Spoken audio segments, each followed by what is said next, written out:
Together with Earle Sports Bets, yeah, the twins, they be checking in. Stacking up, green is the scene that you're stepping in. Winning is a trend, and we stay making dollars. Nerd talk with the sports bet scholars. Yeah, it's R.I.P. to the bookies. R.I.P. to the bookies. R.I.P. to the bookies. R.I.P. to the bookies.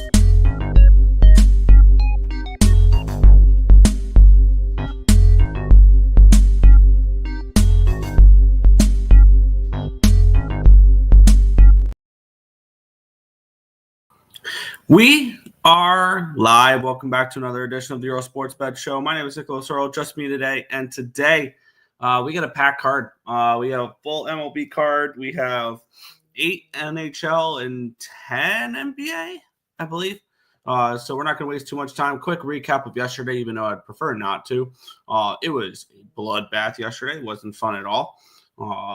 As it was a negative 9.45 unit day. And it felt like it was a ton of just fluky stuff. That was just very, very frustrating. But in hockey, just a terrible call with the Rangers to start the day. Thought that would be a desperate team against a Devils team that is basically in the playoffs, but it is what it is. Kings -1, they get the job done. They're still, I believe, 3 points behind the Golden Knights, because the Golden Knights did get a win. We'll talk about them later in the recap. St. Louis, Blues until they lose, and they don't lose. +115 winner there. They are hot, and I'm really, really tempted on playoff futures and cup futures with them, because I think this Blues team is getting hot at the right time. I love the head coach they have. This is resemblance of 2019 Blues. It really is. The Flyers lose their first game with their new head coach, so that was a loser there. And then the last one, the Flames lose in overtime against the Vegas Golden Knights for the +150 loser there. That was frustrating, but it happens. It was really baseball that had more of the fluky stuff. College basketball continues to just be terrible since that really strong run of, I believe it was the round of 32. That was a really strong run. After that, it's just been a pure bloodbath between, I think the Sweet 16 was okay. The Elite 8 was terrible. The Final Four was a reverse sweep. Auburn +3, +130, loser. Duke -5 was absolutely disgusting. They were up double digits late, and they blew it. Frustrating, just extremely, extremely frustrating. With that game last night, I ended up having +550 with the Auburn Tigers. I had +360 with the Duke Blue Devils, and now I have nothing. So that just significantly decreased the amount I care about the championship game, which I know it's whatever, but like this was just probably one of the least interesting March Madness tournaments that I've seen in a while. And sure, I'll have no futures heading into the championship game. So that was rather annoying. And then in baseball, start off nicely with the Minnesota Twins getting the job done. Or my bad, the NBA lost with the Atlanta Hawks +3.5. They lose by 16. Did get the Memphis Grizzlies at -135, and then lost in overtime with the Heat. So 1 and 2 in the NBA, which was annoying. The NBA is just getting less and less interesting for me to bet, even worse than before, because we're at the end of the regular season and most of the teams don't care. So it's fun trying to cap games that none of the teams care. So it's going to start where I do not care. And then in baseball was a rough day as well. I had Minnesota, which was a nice start. They win 6-1 over the Astros. I may have been wrong about the Astros winning the division this year. This may be the end of the dynasty for the Houston Astros. There. Pitt, first 5, they were up heading into the 5th. Gotta love it. And then they gave up 6 runs in the 5th inning when they were up 4-2 to lose the first 5. And that was just par for the course for the day. It was unbelievably frustrating. Phillies, first 5. They should have been able to tag up and score on the sac fly to make it 2-2, except for they get double up on first base. because he got too far off the bag, and which killed the first 5 money line. Cool. And then a team total over 2.5. I can't believe they made Roki Sasaki look like a competent pitcher. He's still a project pitcher. I still look to fade him. But I feel like he didn't look terrible yesterday, which was a first for him. He had looked terrible in his first few starts. And hey, I still think that this year he's not going to be that pitcher that everybody believed he would be. I had first 5 over 4.5 with Kansas City and Baltimore, just for Baltimore to do all the scoring in the 6th inning. They put up 4 runs in the 6th inning, which is no good for a first 5 over. The under 7.5 for the Tampa Bay Texas game was basically dead in the 1st inning when the Rangers put up 4 runs, and then DeGrom wasn't very good.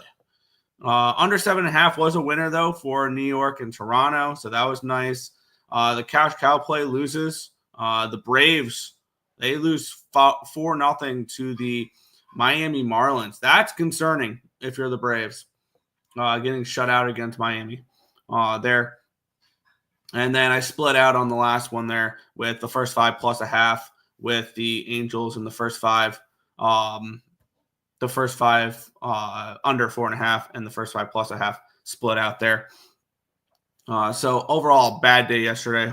And now we're heading into generally what has been the worst of baseball days, Sundays. Sundays, for whatever reason, I've always struggled on Sundays. So we'll see if today's any different. But we got a chat going on here. So there we go. But we'll get into the chat, and then we will get into today's card.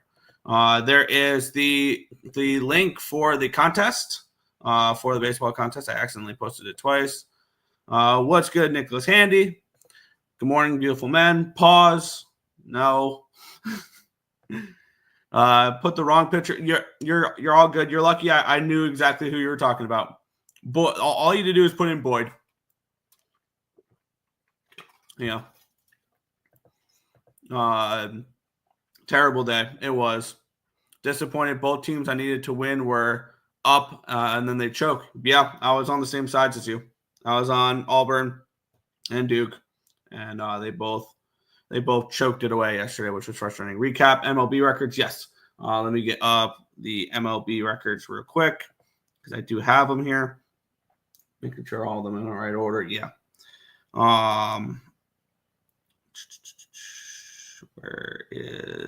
There we go.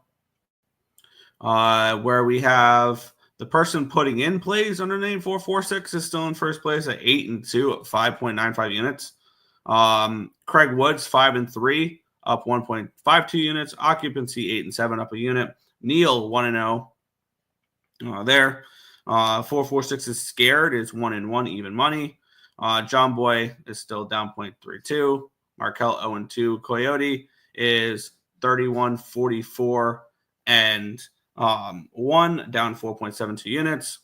I'm 38-39 and 2 down 5.93 units. I don't feel like that's right. But yeah. Tim is 22-30 down 7.45 units. Nicholas Handy 12-22 down 7.89. Roberts 32-46 down 11.45, and Untouchable is still in last down 12.88 units. So that is the recap for the MLB records. Continue on. Down like you were down 7.3. So yeah, annoying when a team I need to win in the contest doesn't even show up. Thanks, Diamondbacks. Yeah. Ovechkin bands make her dance. I mean, does he do it tonight, or does he want to do it at home? Does he want to do it at home? That's the ultimate question. And how much would the NHL look?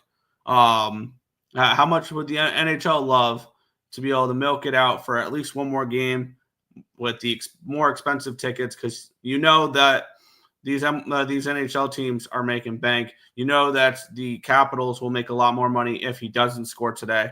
So who knows? Dallas Stars versus Minnesota Wild. Huge game. Yeah. Can we trust the Wild? I'm betting on Houston. Fair. A man just just nicked today. Yeah, I know. I'm very, very disappointing. I got that. Florida should not have won that game. Nope. Well, JK Nick. What's up, my guys? Let's get it. Let's cash it up. Let's cash today. Hit the like button. People show some appreciation. Subscribe and share it to me. You know the rest of the same, my dog. Yeah, nice MLB card and NHL card today. Let's nothing go. Let's get it. NHL and MLB. There you go. I heard that this year's final 4 teams were 4 of the top 10 offensively efficient teams via Ken Palm all time. Not sure how far that goes back. I believe they were the top 4 teams in. I believe that they were the top 4 teams in the Ken Palm ratings in general. So that was something that was kind of interesting as well. But win and cover last night.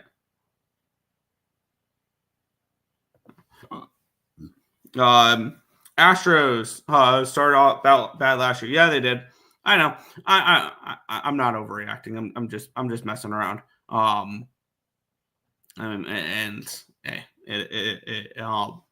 have the Astros to win the division. So yes, I am still an Astros believer, an Astros backer, but I faded them yesterday with success.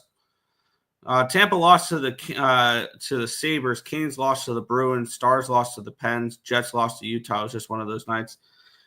Yeah, and I didn't have any of those. I stayed off of all those games. And I was. And here's the thing: I would have bet the Lightning. I would have bet the Canes. I would have bet the Stars, and I was leaning. I think I was leaning Utah in that last game. But yeah, Ultimate Warriors tonight against Houston. Win and cover. All right, Bucks against the Pels. They should win. They absolutely should. Indy win and cover against Denver. Yeah. MLB chat is always active. This channel runs on baseball. Pretty plain and simple. This channel runs on baseball. I know this is a good way to bet, but what's a good favorite only parlay? I don't know. Right off the rip, I could probably give you a better. I can probably give you a better answer to that after the baseball section, after the show, and things along those lines. Because, spoiler, I've come into this show with nothing bet. I have no bets pending at the moment. I have my games capped. I have spots I'm looking at. But with that being said, I am going to be making all my bets on the show today. So, if you don't like my saying right, I'm hitting the dislike button. Go ahead, hit the dislike button. You know, it has the same thing. Does the same thing as the like button. It increases interaction with the video. So yeah, I'd be back in the challenge. 0-2 got something got to give. There you go. Well, 4-4. No, he's not. He's not. It's somebody putting in putting in plays under his name. It's not actually him. He's lucky I haven't signed up. Then sign up. Sign up. We're waiting for you. Can you trust the Stars? They just lost to the Pens. That's a good point. Because I almost puck lined the Stars last night. And I ended up staying off it, which I'm glad I did. But yeah, maybe. Morning, Nick. What's good, Untouchable? Tim isn't here. But you say Tim, the rest of the saying. Yeah. What a brutal way to lose the contest. Summed up my entire week outside of hockey. Yeah. Meant to say Bucks win and cover last night. Fair. I don't think I was on that game. I stayed off that one. Altuve in the outfield is trash, though. Yeah. That is ugly to watch. And what's the point of him being in the outfield when I believe Dubon's playing second base? Like, what's the point? Some of the hockey teams were in look-ahead spots. Fair. Blues money line and reg, never in doubt. We keep backing the Blues, and I keep saying it, Untouchable, Blues until they lose. And that's the way I'm going to be betting St. Louis games. Here's the thing. I don't even cap St. Louis games anymore. I just bet them. I played Rockies first 5 money line on my added card last night, only betting Rockies first 5 when I bet them this year. Bullpen is trash and the bats are weak. Absolutely. Yep, I'm with you there. The only time I'll back them full game is the minus 300 fade, most likely. What up, money line making Markel? I wouldn't hit the dislike for y'all, even though you twisted up by saying, hey, I didn't twist it up. I improved it. But we will go ahead. We'll make the transition over. We will get started in the MLB with the Atlanta Braves taking on the Miami Marlins. We have Sandy Alcantara taking on Grant Holmes. So obviously the pitching edge going towards the Marlins in this game. Let's talk about it. Line open up 157. It's down to a 154. So we do have a move towards the fish in this game. We have a line opening up at an 8 down to a 7.5, so move towards the under here as well, suggesting maybe Grant Holmes does pitch well in this game here. I think it's more suggesting good stuff coming from Alcantara though. Sandy, I believe this is his 3rd start of the year. I can't wait until I have enough of a sample size to put my spreadsheet together, because I haven't put my spreadsheet together yet. And he's coming in off of the win against the New York Mets in his last start, where he went 5 innings, gave up 2 earned runs on 3 hits, no walks, and 4 strikeouts. And then his first start of the year was 2 earned runs on 2 hits, 4 walks, 7 strikeouts, and 4 2/3 against the Pirates. Now he's taking on a really cold Atlanta team, 1-8 on the year. They just got shut out last night. This Atlanta offense, I think, might be the worst in baseball. Let's take a look at what Grant Holmes has done. He has made 2 appearances this year. He pitched against the Padres, and he got no decision. He only threw 1 inning against the Padres, and then he threw 4 innings in his first start of the year. Because I believe that first one was out of the bullpen. 4 earned runs on 4 hits, 4 walks, 3 strikeouts, and 4 innings pitched against the Los Angeles Dodgers. And for me in this one, can we trust Grant Holmes if you want to back an under in this game? And I don't know if I can. Taking a look at the weather here in Hotlanta, where we do have winds blowing in around 13.9 miles an hour towards the third base side from right field to third base. So decent pitcher-friendly weather. However, it looks like anywhere between 60 to 85% chance of precipitation. So there's a chance that this game could get delayed, that this game could get postponed. And do we really want to mess with that when it comes to Sandy Alcantara on the mound? That's the ultimate question here in this spot: is do we want that situation? For me, if you want this game, I feel like the first 5 is the only way to look at it in this one. I want to take a look what these bullpens look like as well, because I believe the Marlins got a decent amount last night out of their starter. And the Braves last night, they threw Jose Suarez for 55 pitches and Enyel De Los Santos for 12. Everybody else fresh and ready to go. The Marlins threw Ronnie Henriquez for 25, Anthony Bender for 16, Anthony Venezano for 12, Calvin Faucher for 7. So they used a few arms, but they basically should all still be available tonight. So we have 2 fully rested, ready to go bullpens. I think Sandy can go okay into this game. And I'm getting plus money with Sandy Alcantara in the first 5 innings.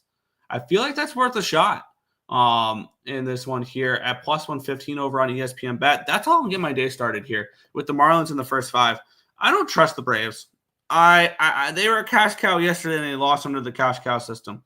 And when it comes to the Braves here, they need to show something to me first. And maybe this is also Braves' first 5 team total under, which right now their first 5 team total under is 1.5 at plus money over in Bovada. If we think that Sandy can go 5 innings of 1-run baseball against a struggling Braves team, I can believe that. Because I kind of do lean first 5 under as well in this game too. But I think I'll just stick with just the money line first 5 here with the fish in this spot with Miami. I want to back the Marlins whenever Sandy pitches. As long as he is a Marlin, I want to back him. I didn't in the first. I did with unders in the first game. I backed him first 5 plus a half against the Mets. I'll back him first 5 money line here plus 115 against the Braves in the spots. that's how we'll get our day started. Fish, first 5, plus 115. For me, Blues been a homer pick. For me, I've been just backing the Blues regardless. It's not a homer pick because I'm an Islander guy, but if I had a Western Conference team, it's the Blues and the Avalanche. So those would be my Western Conference teams. Show your record if you have it. I need to update it. I forgot to do that this morning. I apologize. I'll have it updated tomorrow for the show, but I forgot to update it last night. So I don't have it available at the moment, but I will tomorrow. Okay, Mr. Improvement. Yes. I don't want them to overexert themselves. I still want them to face the Jets in the playoffs. Fair. My guy, Tage Thompson, anytime goal. Let's run it back. There you go. First Nerfy for me. There you go. Marlins first 5 3-way money line plus 175. That's one way to go for a score. I don't hate that at all. I definitely think that the Marlins are live to win the first 5 there. Last time I backed yep, me too. I did. Yeah. If I'm fading the Mets, I'm doing it with a pitcher I trust. I am. But we'll continue on. Second game of the day, the Philadelphia Phillies taking on the Los Angeles Dodgers. Minus 120 for the Dodgers, total of 7.5. What a pathetic showing from the Phillies yesterday. This line opened up 120 to 121 now, so we have a 1 cent line movement towards the Doyers. This did get up to a 140 at one point. So interesting line movement there for this matchup. Line opened up in an 8 at even money. It's down to a 7.5, so we will move towards the under here as well. Taking a look at I never looked at the cash flow for last game. I just looked at how the lines did I even look at how the line was moving that last game? Yes, I did. I never looked at the cash flow though. I'm assuming the public's still on the Braves here for that first game. I never looked at the cash flow and I made a bet off of not looking at it. That's okay. It is 29% tickets and 38% cash on the Fish in that game. Cool. Love it. Let's take a look at the cash flow on this one here. 80% of tickets, 92% of cash on the Dodgers. The Dodgers will be public every single game. That's just the plain simple truth. The public will back the Dodgers game in, game out. 89% of tickets and 88% of cash on the over here as well. We have Tyler Glasnow taking on Christopher Sanchez. A good pitching matchup for this one here. Glasnow against the Braves in his first start went 5 innings of shutout baseball. No earned runs on 2 hits, 3 walks, and 8 strikeouts. He looked good in his first start. Christopher Sanchez also off to a good start in his first one, where he went up against, granted, the Colorado Rockies, 5 1/3, 1 earned run on 4 hits, 2 walks, and 7 strikeouts. 2 pitchers that I think could pitch pretty well in this game. The Phillies' offense has been a little bit lackluster so far this year, if I remember right. They are 2-6 over under. Yeah, they've been a little lackluster. Other than the outbursts they had against the Nationals to start the year.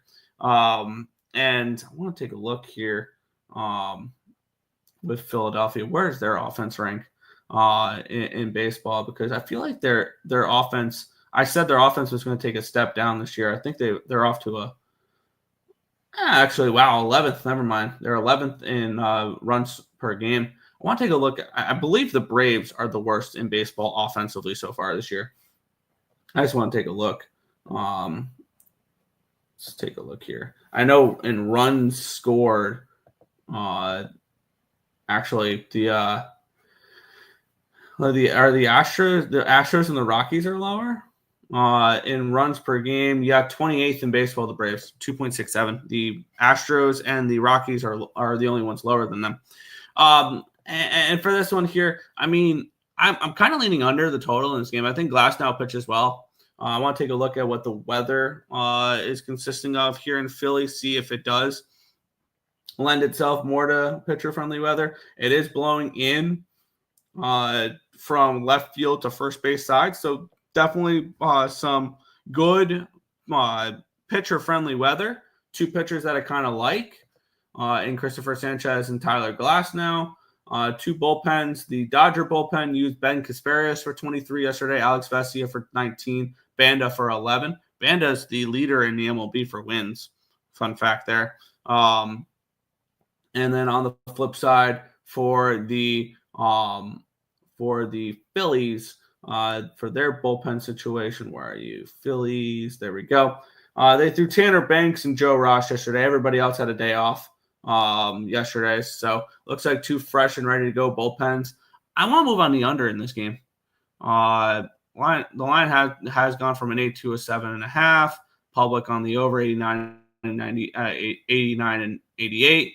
Two pitchers I like, two bullpens that I think are pretty strong as well.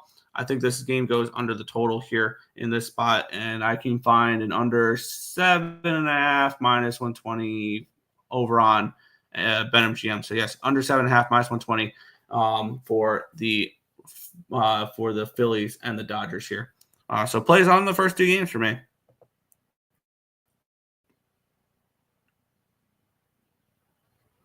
Let's head back to the chat. There we go. Hit the like. Appreciate it. Do the Dodgers hit lefties? I don't know yet because I don't have enough of a sample size for it. And I will definitely have a sample size I will have a sample size later with it. So, yeah. What's good, Stop Geo?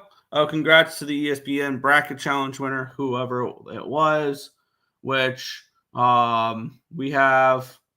Oh, it really depends on who wins the national championship.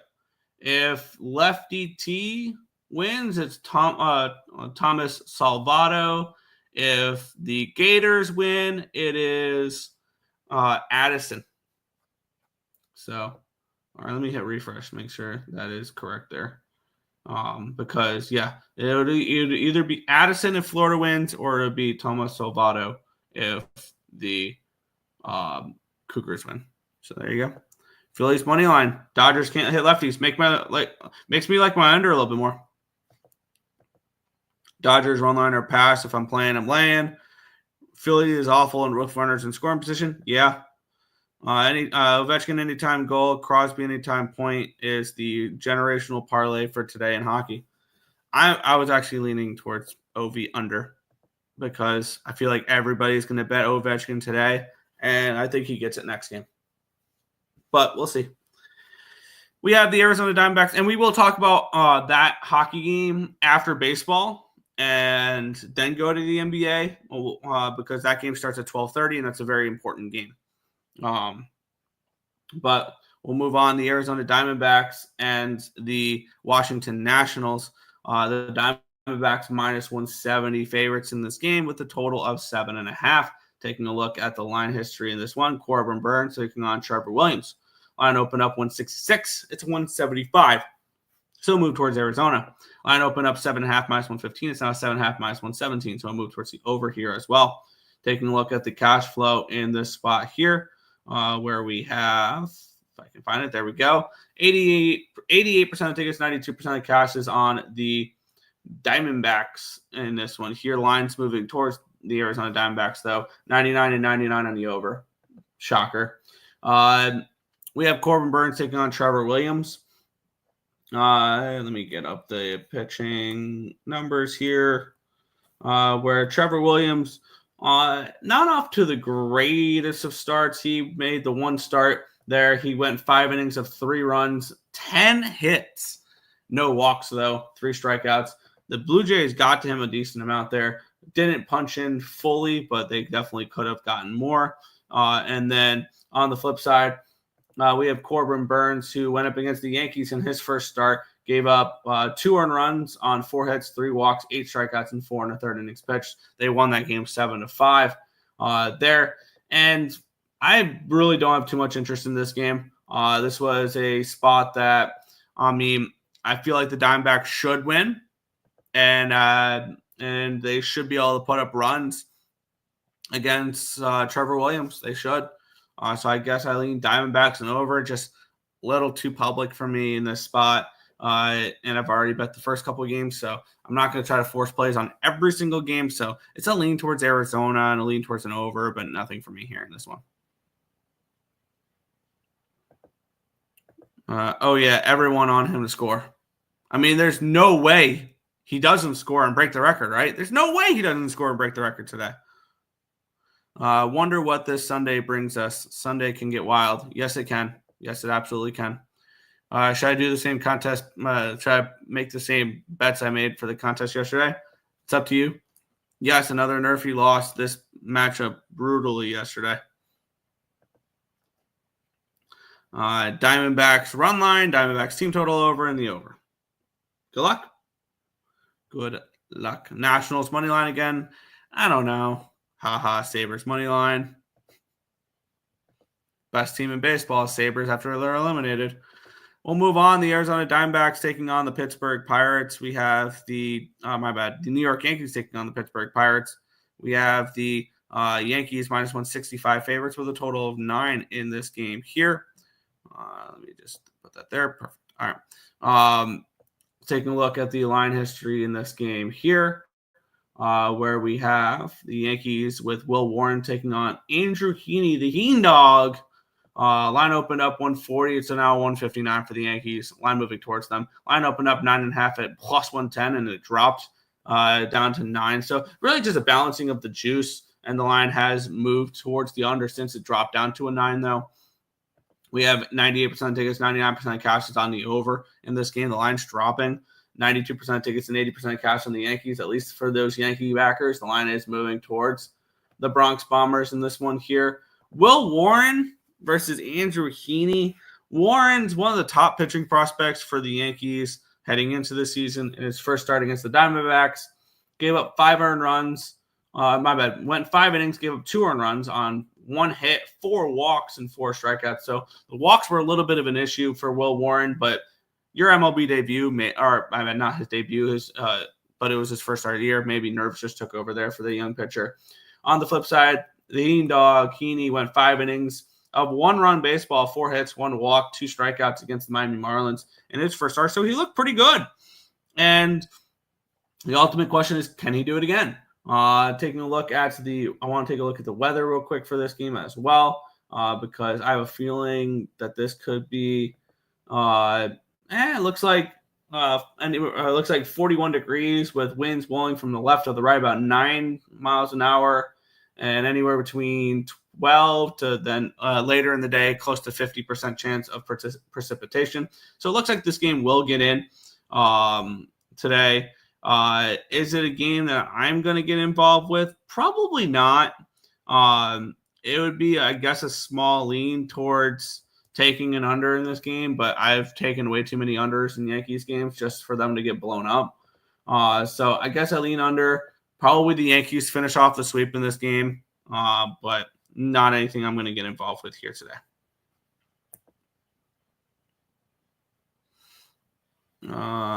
Ovi breaking the record on a 7 o'clock game. I can see that. The new baseball team, the Sabres. Wait, what? Did I type in Sabres for one? No, I didn't. What?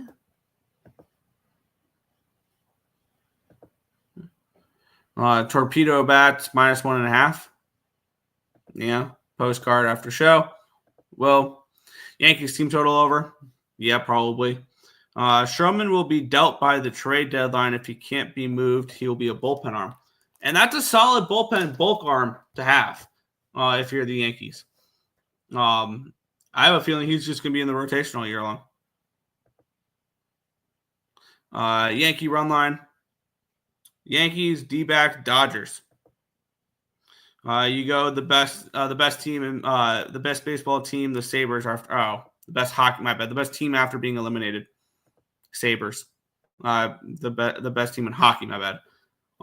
There. We have game 1 of the doubleheader. We don't talk game 2s here on ESPN. You guys over the last few years have known that. Just because we don't know what happened in the first game, and I want to know bullpen situations and things along those lines, because that definitely impacts the way things can go at times. So we have the Boston Red Sox taking on the St. Louis Cardinals. This game was postponed yesterday. I believe it's the same matchup. No, it's Sean Newcomb, because it was supposed to be Richard Fitz. And they have, looks like Miles Michaelis pitching the late game. But Palante and Newcomb will be the first game here. Interesting choice because Newcomb's going to be basically a bullpen game for the Boston Red Sox against Andre Palante, which probably goes deeper into the game. I would have thought maybe you save Newcomb for the second game for a bullpen game and see what happens in the first game, but who knows? Taking a look at the line history, it opened up at a 115, still a 115. Line opened up at a 9.5 at even money, and it has gone down to a 9 in this spot here. Taking a look at the pitching matchup where we have Andre Palante, who in his first game did go 5 innings against the Minnesota Twins, gave up 2 earned runs on 4 hits, 2 walks, 3 strikeouts. He was okay. Nothing crazy, but he was good, and that's all you need sometimes is good. It was good enough for the Cardinals to beat the Twins in that game. And then we have Sean Newcomb. Actually, my bad. He went 4 innings in his last start against the Baltimore Orioles. He didn't look great. Gave up 4 earned runs on 8 hits, 2 walks, 4 strikeouts in those 4 innings pitched in that 8-5 loss against Baltimore in that one there. So definitely not a pitcher I'm looking to back in Sean Newcomb. It feels like he's one of those punt pitchers for the Red Sox where I think they're waiting on certain starters to come back. 81% tickets, 94% of cash is on the Red Sox. The line's moving. The line's not moving at all. 99 and 99 on the over. Why are we not on the Cardinals in this game? This feels like Cardinals are no bet. Taking a look at the weather real quick. The wind is blowing out towards right field. Only 7 miles an hour, and we'll have temperatures anywhere between 50 and 54 for this game. But precipitation about 23% was the highest we'll see, which is close to first pitch. So this game should get in for sure. And I see this as a Cardinals spot. Let's take a look at the bullpen, see if this is a first 5 or a full game for St. Louis. The Red Sox. My bad. The game was postponed yesterday, so everybody's available for both bullpens. And the question is, who do you rank higher bullpen wise? And looking at the names in the Cardinal bullpen, kind of think the Cardinals, because even if Palante doesn't go far, maybe you throw. You have John King. I think the only one that won't be available is Steven Matz. He threw 53 pitches on Friday. I think other than that, everybody else should be fine. Ryan Fernandez, Chris Roycroft, Ryan Haseley, Kyle Leahy, Phil Maton, Jojo Romero. I think this is just Cardinals money line for me in this game. And it looks like this line's not available on my books at the moment. So I guess I'll have to come back to it later. But it doesn't look like on BetStamp it wasn't showing any of my books there. But it's a stay off spot for me at the moment because just none of my books are offering it. But this is something that I'll probably add the Cardinals later. I'm on the Sabres after the hilarious victory they had, as well as the Bruins' massive win versus Cruzalina. Yeah, I think Carolina kind of cruises there. Stephen Kwan and Jung-Ho Lee both to get a hit. Parlay plus +10. Not a bad look. Cardinals money line. Don't hate it. What about the under 9? I don't know if I could trust Sean Newcomb for an under 9. I don't. I guess I lean over, but I'm not in the business of betting overs when it's 99.99 unless it's a Baltimore first 5 over. Let's keep it going. Chicago White Sox, Detroit Tigers, Martin Perez taking on Jackson Jobe. Line opened up at a 215. It's dropped down to a 180 range, 179. Line opened up at an 80 money. It's now 7.5. So the market's suggesting that Martin Perez throws pretty well here in this one. Taking a look at the cash flow in this one here. 89% of tickets, 96% of the cash on the Tigers, and this line dropping.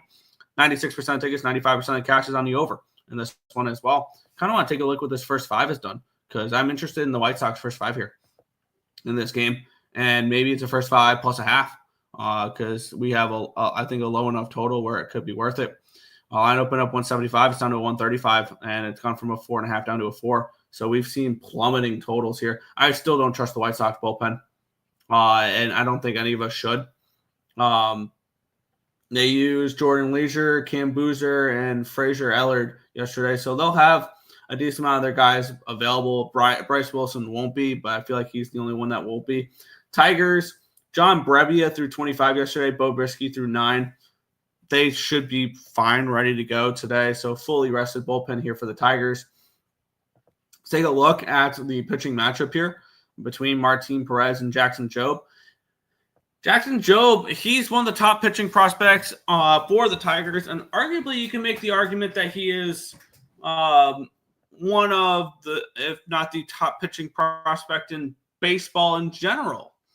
Now, he got off to a poor start in his first game, went up against the Seattle Mariners in Seattle, which was a really good opportunity for him to get off to a good start, and gives up 3 earned runs on 3 hits, 4 walks, and 4 innings pitched, 3 strikeouts. Didn't look good. Now, do I believe in Jackson Jobe? I kind of do. I do. Martin Perez has looked awesome so far this year. In his first start, he went 6 innings against the Twins, gave up no earned runs, no hits, 3 walks, 9 strikeouts. So he went 6 no-hit innings against the Minnesota Twins.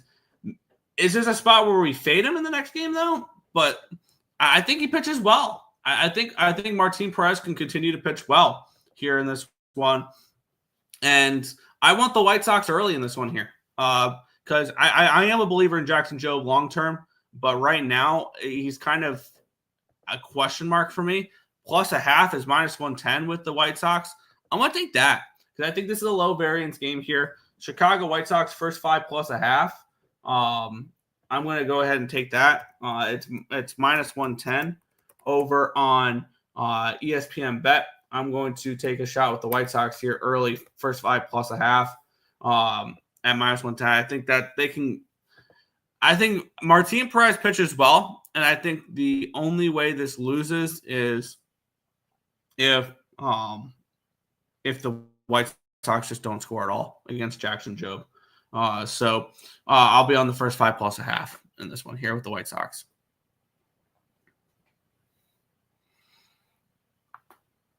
The big score 2-team Buffalo Chicago moneyline parlay. Woof. Tigers bats have been getting solid to start the year. Yeah. Wow. White Sox first 5 3-way. Okay. I have a Tiger -2.5. AL Central games are goofy, especially on Sundays. Kind of. Luis Robert home run. Yeah, you were at that. Yeah, that's right. You were at that game. Yeah, I can imagine. Never mind. I'm lying. My bad. You're good. You're good. We'll continue on. The New York Mets and the Toronto Blue Jays -140 for the Mets, total of 7.5. I think I've bet the Mets all of twice this year so far. This is not a team that I've gone after and backed a ton. Let's take a look at the line history here in this one between Bowden Francis and David Peterson. We have this line opening up at a 130 for the Mets. It's now 140. So we do have a move towards the New York Mets in this game. Line opened up at an 8. It's now down to a 7.5, and we might see 7 soon for this total. Taking a look at the cash flow in this game, where we have here we go. 71% of tickets, 72% of cash coming on the Mets. The line moving towards the Mets in this game. So the markets do agree that the Mets look like the play in this game. 89% tickets and 84% of cash on the over, and we might be seeing 7 soon. And I think I think we are starting to see some 7s out there. The Mets now on a 3-game winning streak, looking to complete the sweep over the Toronto Blue Jays. David Peterson, who I think is the best pitcher on the staff right now, until Sean Manaea comes back. In his first start, he went 6 innings, gave up 2 earned runs on 5 hits, 3 walks, 9 strikeouts in the 10-4 win against the Miami Marlins. On the flip side, we have Bowden Francis is somebody I like. I like Bowden Francis a lot. And we saw him last year. He held a no-hitter until the 9th inning against the New York Mets. So maybe this is a spot where he does pitch well. He went up against the Nationals in his first game, went 6 innings of 2-run baseball, 2 hits, 3 walks, and 4 strikeouts. Does he pitch well? Maybe he does. But this line moving towards the Mets, I think they do have the pitching advantage here with Peterson over Francis. And when the market suggests an advantageous spot for the Mets, I want to back them. And that's exactly what we're seeing in this game here. They're not overly public. 71-72 on a favorite like this, in my head, isn't the most public that you could see. It's one, and at least the line's moving towards them. 145, 165 for the money line and on the run line. That's one thing I do like to see, is that we're seeing a total low enough where the run line is paying out a decent number, where this -1 line is not going to be expensive at all. The Mets -1 is +108. I'm going to go ahead and grab the Mets here. I'm on the -1 line. I like this bullpen with the Mets as well. Real quick. The weather, though, looks like wind's blowing from left field to first base, and we're seeing anywhere between 55 and 56 degrees here in this one. Looking at the bullpens, the Mets bullpen, I believe, is not overly taxed. Jose Butto threw 32 yesterday. Brazaban threw 25. Diaz threw 24. But Minter will be available. Garrett will be available. Stanek will be available. Danny Young will be available. So the Mets still have options in the bullpen. On the flip side, it feels like the Blue Jays have used a little bit of bullpen, if I remember right. Sandlin threw 22. Little threw 20. And Yimi Garcia threw 10. Hoffman threw 1. He came in, gave up the sac fly against Lindor. So I'm going to go ahead and grab the Mets on the -1 line here. At +108 in this game. Look for Peterson to have a good start in this one, and for the Mets to complete the sweep over the Blue Jays. Peterson 4Ks. I could definitely see Peterson getting the strikeouts for sure. But yeah, we will continue on. There we go. We'll continue on, though. The Cincinnati Reds and the Milwaukee Brewers, -140 for the Brewers with a total of 8.5. Taking a look at the line history in this one here between where is this one? Between Patrick and Spires. This is not a good pitching matchup, which means this game will go under somehow. Line opened up at a 127. It's now 148 for the Milwaukee Brewers. So just a pretty big move. It looks like this line reopened up at a 140, so I guess 140 to 148. Still a decent move towards the Brewers in this game. And then line opened up at an 8.5 -110. It's now an 8.5 at -105. So we do have a move towards the under in this game as well. Taking a look at the cash flow in this one here, we have 69% of tickets, nice, is on the Brewers, but 50-50 split on the cash flow. So it looks like for this spot, we're seeing really the sharp money is coming in on the Reds, but this line's moving towards the Brewers, which is interesting there. And then as for the cash flow, I mean, it looks like the public's still on the over there. Taking a look at the pitching matchup.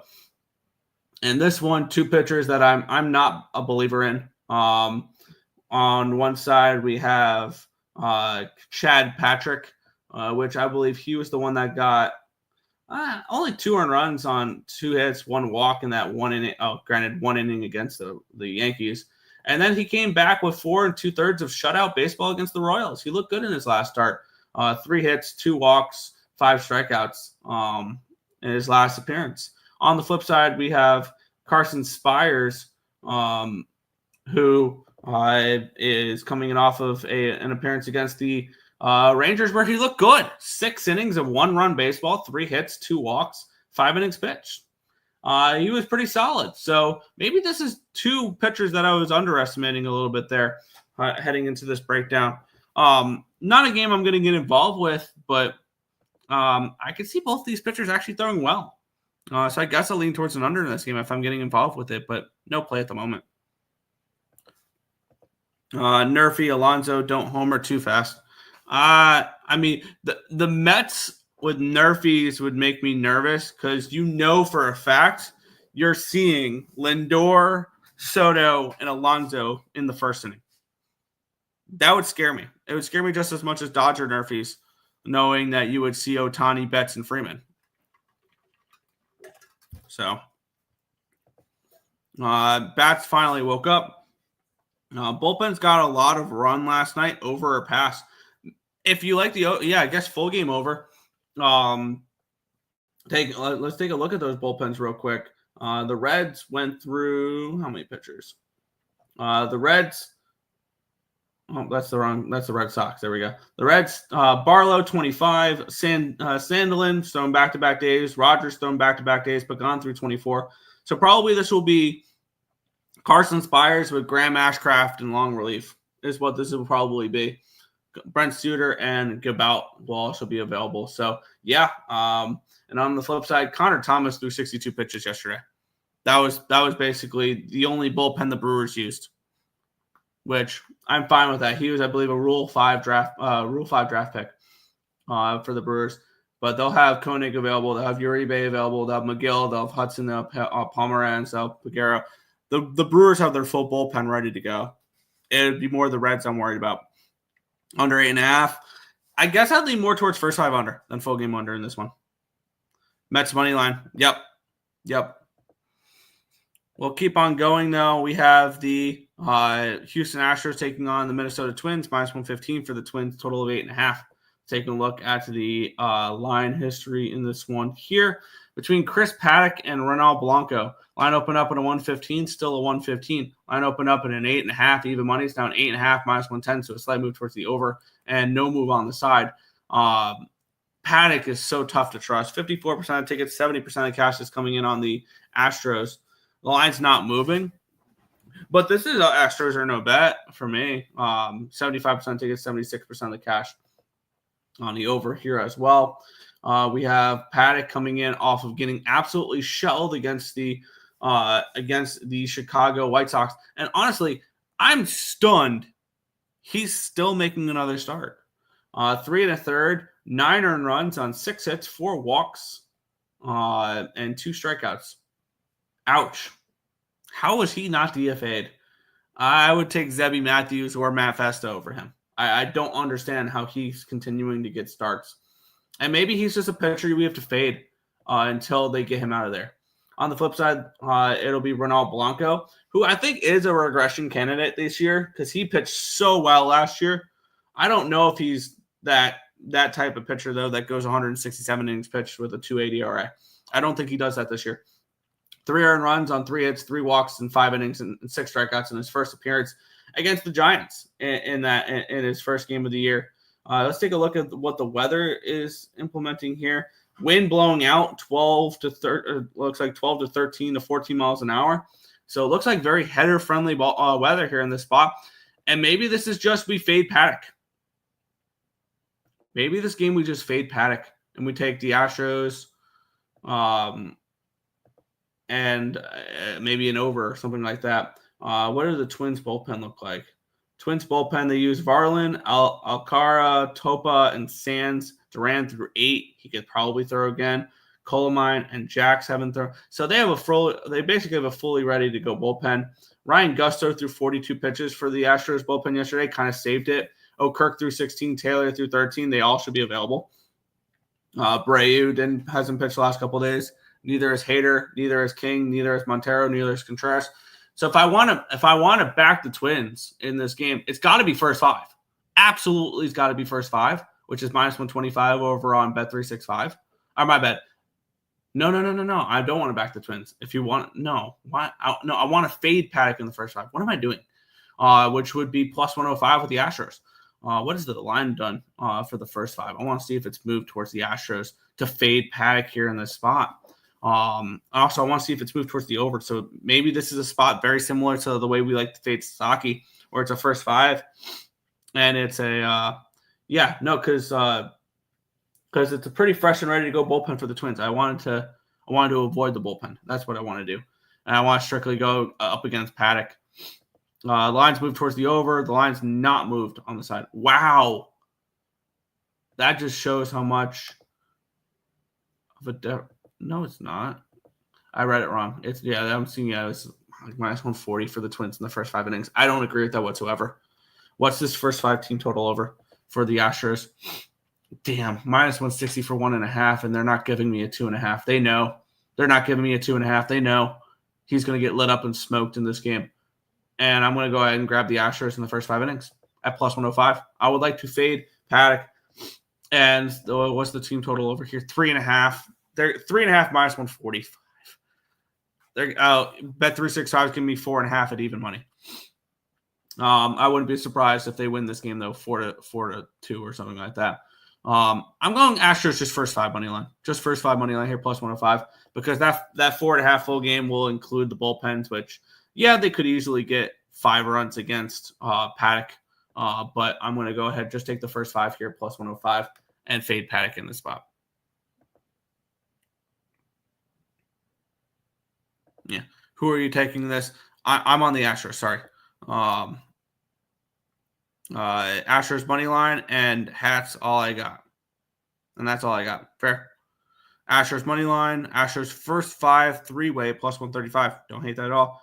Did we talk the Capitals game yet? No. We'll be talking the Capitals game after the baseball card in between. That'll be the only game we talk about for hockey in between baseball and NBA, and then we'll do the rest of the NBA, the rest of the NHL card after the NBA, because I know that game puck drop in about an hour for that game there with the Capitals and the Islanders. We will be talking about that after the baseball card. Let's do it. Astros double up first half full game. Yeah, I won't talk you off of that. Looks like the Astros bullpen looks pretty fresh and ready to go too, but I really like that Twins bullpen. And if I'm in this game, my edge is fading Paddock. It's not fading the Twins bullpen. It's fading Paddock in this one here. That's my edge for this game. So we'll move on. The Kansas City Royals, the Baltimore Orioles in this one here. We have this game of Pick'em, total 8 in this one. Lost with the first 5 under. I think the only times I've lost first 5 overs in the Orioles games is with Tomoyuki Sugano. So actually, he's been better than expected. I just don't know how to approach Tomoyuki Sugano overall. But that being said, let's take a look at the line history in this one here. Baltimore, Tampa Bay. Cade Povich. I'm looking at Cade Povich and Chris Bubik. Wow, I'm just mixing up words. Line opened up 115 down to 106. Another move towards the under. Line opened up at 8.5 minus 110. It's now 8 at even money, and we might see 7.5 soon. So kind of interesting there with that. And looking at this spot, I mean, I would love to go back to another first 5 over in Baltimore, and I probably will. I want to take a look what this first 5 over is. Because we're starting to see some 7.5s out there. See a full run line movement down. I'm interested in the over. It's a 4, and it's a reasonable 4 at minus 115 over on bet 365. I'm going to just keep riding these until I lose multiple in a row. Because first 5 overs have been awesome for the Orioles so far. The only games I've stayed off of them is with Eflin on the mound. That's it. And Eflin will be pitching tomorrow. Tomorrow. And on the flip side, let's take a look at the pitching matchup. My bad. Povich in his first start did not look great. Went 4 1/3 innings pitched against the Red Sox. Gave up 3 earned runs on 5 hits, 2 walks, 8 strikeouts. He had the strikeouts there, but he got hit a little bit. And on the flip side, we have Chris Bubik, who looked awesome in his first start. Against the Brewers, went 6 innings. Struck out 8, gave up no earned runs on 3 hits, 2 walks. I think that this offense for the Orioles is significantly better than the offense for the Brewers. I don't think we're splitting atoms on that one there. 2 runs each. Give me 2 runs each in the first 5 innings. I think the Orioles can definitely do that, and I think the Royals can do that against Povich as well. I'm on the first 5 over in this one here. Going back to the first 5 overs in Baltimore in this one. First 5 over, 4 minus 115. I'm going to continue to back these game in. Maybe not game in, game out, but definitely I will look to back these pretty often. So first 5 over 4 for me here in this one, even with the line dropping and everything like that. Yes, I mixed up the two. I mixed up the 2 names. Chris Bubich, Cade Povich. Chris Bubik, and Povich. Astros have a way to make bad first pitchers look good. See Bailey Ober, who looked fantastic yesterday. I like Bailey Ober though, so I don't think that says too much because I'm a little bit of a Bailey Ober backer. So I don't think that really said too much for me personally, but to each their own. Bad first start pitchers, yeah.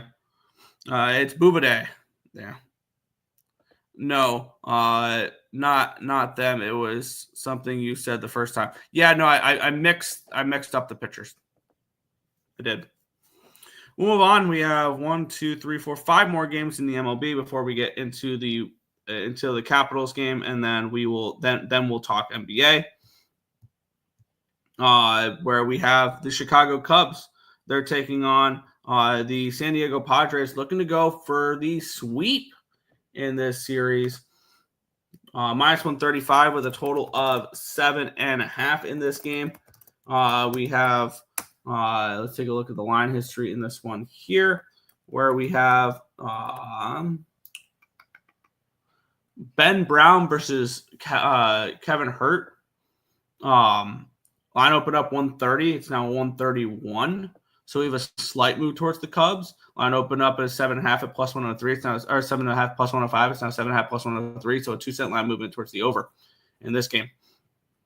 Taking a look at the cash flow, 90% of tickets, 95% of cash on the over. Now 50% of tickets, 79% of cash is on the Padres in this game. The line's moving towards the Cubs, but only by a cent in this game.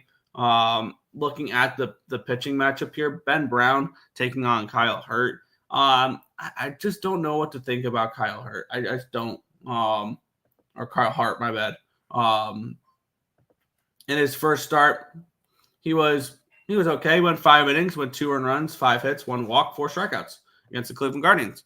On the flip side, we have Ben Brown, which in his first appearance was in the first game of the year, where he came in and didn't look good against the Dodgers, gave up 2 earned runs on 4 hits, 3 walks in a relief appearance. In his second game, he was part of the 18-3 win over the Athletics. He gave up 3 earned runs on 6 hits, 2 walks, 5 strikeouts in 5 innings pitched. I'm staying off of this one. I backed the Cubs in the first game. I didn't back them the last game. I lean towards the Cubs taking this game and sweeping the Padres, which all of a sudden you have a team that started off 7-0, now 7-3. But I would lean towards the Cubs completing the sweep over the Padres. But is this a game I'm getting involved with? Not at this price, no. We'll continue on. We have the Tampa Bay Rays taking on the New York Rangers. No, the Texas Rangers.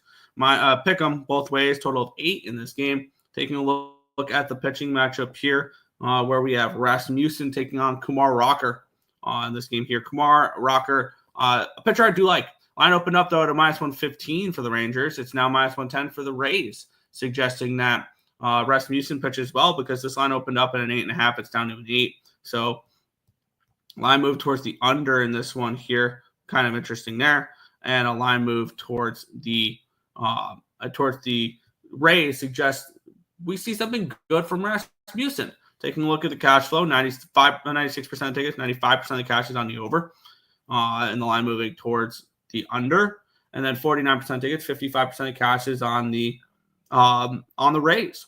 Kumar Rocker did not look good in his first start of the year against Cincinnati. Granted, he went to the Great American Small Park, where he got lit up and smoked. 3 innings pitched, 6 earned runs, 7 hits, 2 walks, and 3 strikeouts. The game was 14-3. I remember back in the Rangers' first 5 in that game. That was definitely not my best call of the year. But hey, it is what it is. On the flip side, we have Rasmussen, who I believe coming in off of an injury last year, looked good in his first start. Went 5 innings of shutout baseball, 2 hits, no earned runs, 4 strikeouts against the Pittsburgh Pirates. Looked good. And look at this spot for me. This game says Rays and under. This game feels like a Rays in the under. The question is, how do we approach it? How do we approach backing this game at all? Which I'm interested in the Rays. That's I think ultimately, and I'm interested that they've gone from dog to favorite. The wind blowing out definitely makes me a little bit nervous about an under in this game. Tells me that Kumar Rocker could get hit a little bit. And taking a look at the bullpens here for this spot, I definitely trust the Rays bullpen more than the Rangers. Mason Montgomery threw 20 pitches yesterday. He should be available today. Kevin Kelly threw 16. Uceta threw 10. So they have a pretty rested bullpen. Only 3 pitchers threw yesterday. None of them threw more than 20 pitches. On the flip side, the Rangers, they went through a lot of pitchers. They've only had 5 relievers go since last Tuesday. They had 4 of them through last night. Back-to-back days for Chris Martin, Luke Jackson, Robert Garcia. Granted, they've thrown a combined 20, 19, and 18 pitches between those 2 appearances each. So I do want to back the Rays in this game. And I'm going to back Tampa full game in this spot with the money line in this one. The market moving towards dog to favorite for Tampa Bay makes me very interested in them. And I think this is a good spot for the Rays in this one. I'll take them full game here at minus 110. Minus 110 for the Rays in this game here for me.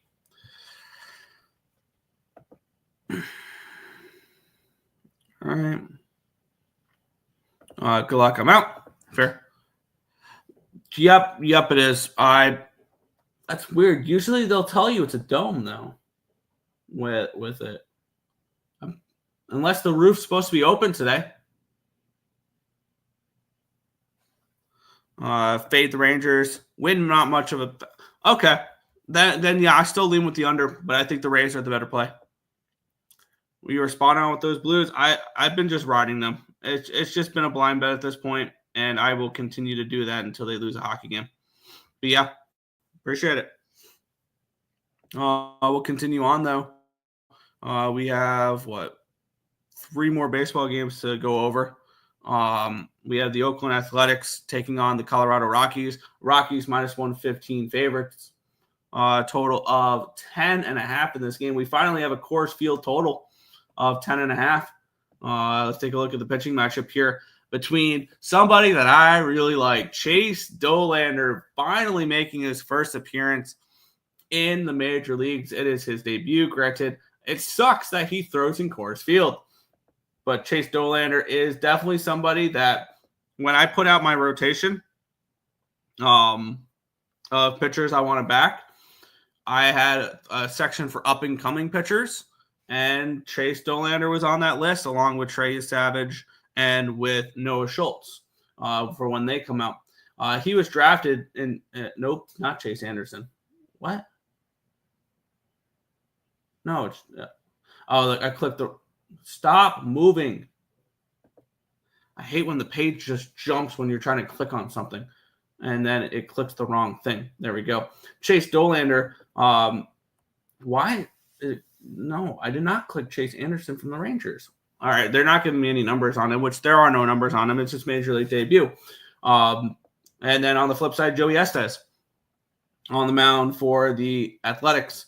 Estes in his first start did not look good. He was on the wrong side of that 18-3 loss against the Cubs. 6 earned runs, 9 hits, 4 walks, 2 strikeouts, and 4 innings pitched. I am high on Chase Dollander. It looks like so are the markets as well. Line opened up 104. It's now 115 for the Rockies. Line opened up at a 10.5 minus 105. It's a 10.5 minus 107. I want to take a look what this first 5 has done because I still don't trust this bullpen for the Rockies. I just don't. But I want to back Chase Dollander in this game. And I'm noticing how much action I'm having on today's card, and it's a little nerve-wracking. Minus 130 for the first 5 innings. They know exactly what's gonna go down. Line opening up from out of 5, and it's now a 5.5. So we do have a move towards the over here, first 5 as well. Tells me that Joey Estes gets hit in this game, and he gets hit hard on this spot. So maybe this is the Rockies team total over as well, potentially here too. But I want to back Chase Dollander. Strictly Chase Dollander to come out here and pitch well. And I want nothing to do with Joey Estes. I want a money line here. I want the money line here, first 5. It looks like is it really minus 115 over on BetMGM? If it's minus 115 over on BetMGM, I'm definitely scooping that up with the Rockies first 5. I think that this is a bet on I think this is a bet on spot for Chase Dollander. And a fade spot of Estes as well. And the markets agree with me here. 118 full game, 115 first five. Yep, lock me in there. First five plus my minus 115 with the Rockies here in the spot. Give me some Chase Dollander today. Can't wait to watch him pitch. Over 10.5. This total is high for a reason. Fair. Not backing a rookie pitcher first start in course. I'm watching this game. Line is screaming Rockies though. Yes, for me, this is the Rockies get to Estes. I think this is a big time the Rockies get to Estes game. Oh, Nestor Cortez is now on the IL. That's interesting there. So yeah, I'm getting a bunch of notifications here. All right, cool. That's all the notifications I needed. Cool. All right, Rocks. Yep. We'll move on though. 2 games remaining in the MLB, and then we'll talk that Islanders Capitals game. We have the Giants minus 120 with a total of 7.5. Let's take a look at the line history in this game here, where it opened up. Giants at, let me click this. There we go. Line opened up. Giants minus 121. So now Giants minus 114. So we have a move towards the Mariners in this game. Line opened up 7.5 minus 110. It's now 7.5 at even money. So move towards the under here as well. Let's take a look at the cash flow in this game here. Cash flow for last game as well. I forgot to mention it. Love this. The 69% tickets, 69% of the cash on the over. And then 67% of tickets, 56% of the cash is on the Athletics, and the line's moving towards the Rockies. Love that, love that, love that. 79% of tickets, 70% of the cash is on the Giants. Yet this line's moving towards the Mariners and Brian Woo for this one here. And then 86% of tickets, 79% of cash is on the over here as well. Woo came out and looked good in his first start. He went up against the Athletics, gave up 1 earned run on 3 hits, 2 walks, and 6 innings pitched, 5 strikeouts. On the flip side, Jordan Hicks in this game, not this game, in his first appearance of the year, went up against Houston, went 6 shutout innings, no earned runs, 1 hit, 2 walks, and 6 strikeouts. Look awesome in that game as well. I think both these pitchers can pitch well in this one here. I don't want to step in front of the Giants right now. The market moving towards the Mariners definitely is going to keep me pause on backing the Giants, and this line kind of tells me the Mariners probably win this game, but it's just going to remain a lean for me in this spot. Not a game I have any interest in whatsoever. And we'll move on to the last game of the MLB card, where we have the LA Angels taking on the Cleveland Guardians, 2 pitchers that just got absolutely lit up and smoked in their first game, Luis Ortiz and Ian Anderson. Let's take a look at the line history here in this one, where it opened up at a minus 115. It's now a minus 109. So we do have a move towards the Angels in this game. Line opened up at an 8.5. It's now a 9. No surprise, both these pitchers with their ERAs, 92% of tickets, 96% of cash on the over, 46% of the tickets, 51 on the Angels. So the markets are suggesting the Angels probably get the job done in this game, and it's probably a higher scoring win for the Angels, similar to last night where they won 10-4 over the Guardians. Luis Ortiz did not look good in his first start. He went up against the Padres, gave up 7 earned runs on 9 hits, 4 walks, 2 strikeouts, and 4 2/3. I do like Luis Ortiz though. He's somebody who I think was on the outside looking in for my rotation of players I like to back. So I don't want to fade him too much. And on the flip side, Anderson, I don't really trust Anderson at all. Tyler Anderson in his first start did give up 3 earned runs on 6 hits, 2 walks, and 5 innings pitched, 4 strikeouts. He's okay. He has his moments. He's not a pitcher that I'm going out there and intentionally backing. So ultimately for me, no play here in this game. I guess I lean Angels, but it's a pass here. Most runs Rockies have scored in a game this year is 4. I can't trust the offense enough right now. Need to see more. That's fair. It's totally fair. Yeah, these MLB games are ass today. I don't hate the card. Just the end of the card just wasn't as good there. But, hey, it is what it is. But we will move on to we'll quickly touch on one hockey game because this puck drop is in 45 minutes. I should obviously be starting the the NHL within 45 minutes. But I know people want to hear this game a little bit real quick. So this game, puck drop at 12:30, and we all know the narratives for this one here. Alex Ovechkin has tied the Wayne Gretzky with 894 goals, and will look to break the record here today. The Capitals are coming off of a 5-3 win over the Chicago Blackhawks in their last game, where Ovechkin did pot 2. On the flip side, the Islanders are coming off of a 3-1 win. Let's not get it twisted, though. This team is done. They're cooked. Now, the ultimate question is, do we back the Capitals in this game, though? Because I could see this as a game where if Ovechkin breaks the record in this game, immediately live bet the Islanders. Immediately live bet the Islanders in this game if Ovechkin breaks the record, because we know really all the Capitals care about this game is that Ovechkin breaks that record. I think that's all he cares about, all the Capitals care about, because they're at 107 points, and there's 6 games remaining, and they need – and actually, with a win today, they clinched the Metropolitan Division, the Washington Capitals. So imagine they clinched the Metropolitan Division, and OV breaks the record in the same game. I could definitely see that. But I think this is a spot where if Ovechkin breaks the record, immediately live bet the Islanders, because that's going to be like an ultimate like killer of momentum, is just when they all go out and celebrate and things along those lines. And I think that that could be one of those tricky spots where maybe they don't care after Ovechkin breaks the record. Is this a game I want any action in? No. I think if I were to have any action in this game, this is Capitals -1.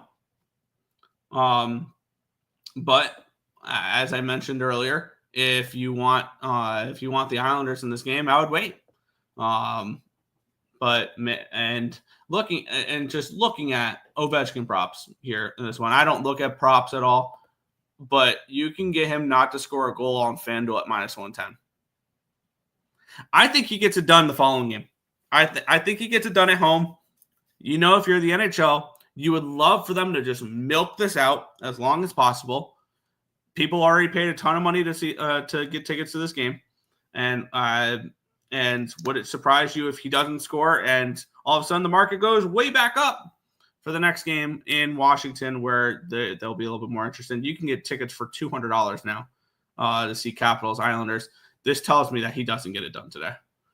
Watching these lines, watching these tickets plummet, tells me Ovechkin does not score today. That's what that's kind of telling me. So am I just gonna be that curmudgeon that takes the under? No goal for him. Kind of lean in that direction. Kind of lean Islanders, but who knows? Maybe this is a spot where the Capitals just wrap up the Metropolitan Division and they get a win today. But this will be a game to watch, not a game to bet for me. That must be the sell hat, right, Nick? Eileen Craps. When Capitals win, can we fade them the next game after clinching? Absolutely. I think here's the thing, if the Capitals clinch the playoffs in this game, I will fade them every single game the rest of the season. Would you consider Islanders +1.5? Yeah. They're a little expensive, -190. But, damn it, do I get my day started here with the Islanders? Do I just bet the Islanders here? Even though I said last game we fade them every single game the rest of the year. They showed life, though. Damn it. I'm going to get my day started with the Islanders, +125. Screw it. And I would actually like my Islanders bet more if Ovechkin breaks the record, because, they'll be pressing all game long if Ovechkin hasn't. And I think if you want Ovechkin props, the goal prop is not the bet to make. I think you ladder up his shots on goal and hope that he doesn't score. I think you take Ovechkin shots on goal rather than the goal prop. Let's take a look here. What is it? 3.5 at -150. It'd be what? 4, 5, 6, 7, 8. just ladder it up and hope he doesn't score, but shoots a million times today. Caps are way too public today. Yeah.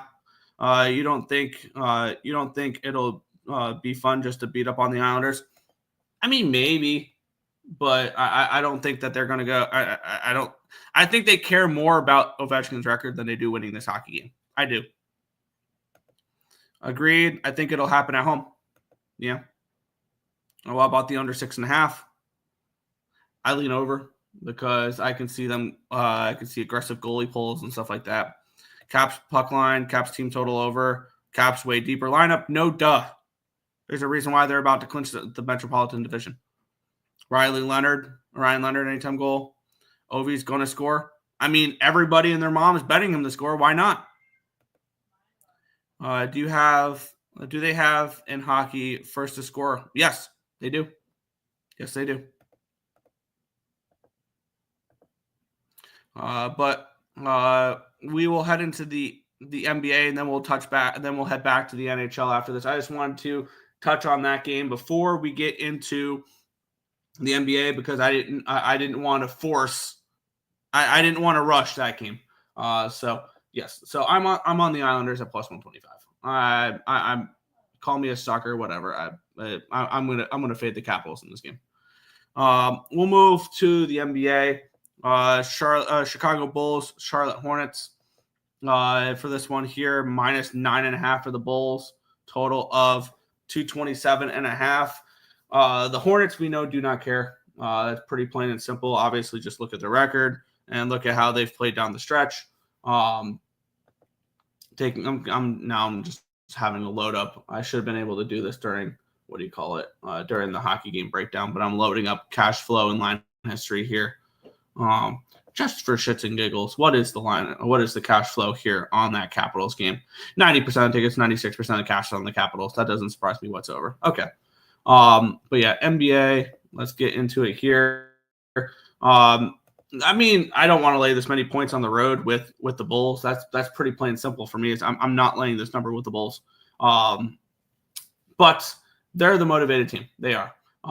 You look at standings here in the NBA. They did get a little bit of help on the scoreboard last night as the Miami Heat dropped their game, and now they can take a full game lead over the Heat for that home court advantage in the playing game and creep closer to the Hawks. The Bulls had everything go right for them. The Heat lost and the Hawks lost yesterday, so they had everything go right for them, the Chicago Bulls, when it came to whether or not they want either the 9 seed or the 8 seed. Now they have to take care of business against the Hornets.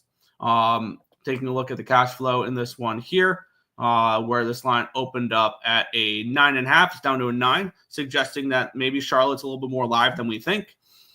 Line opened up 227.5. It's down to 229.5. The Hornets are currently 2 games better than the Wizards for the worst record in the Eastern Conference.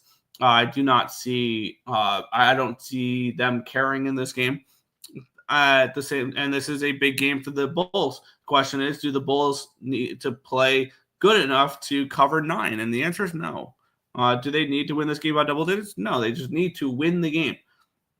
So I'll start off my day with the pass. Not interested in laying this number with the Bulls on the road, but they should take care of business. Kobe White, 6 threes. Yeah. Plus 830. There you go. Supero was good. Gerardo Hernandez. Better off betting OV goals anytime, minus 121 first goal, and sprinkle 3+. Absolutely not on the 3+.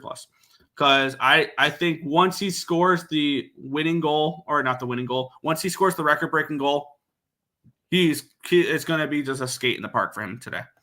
And I would not be surprised if he doesn't play much. Because once he scores that goal, that's all they care about. That's all they care about is just give him the record and let's move on.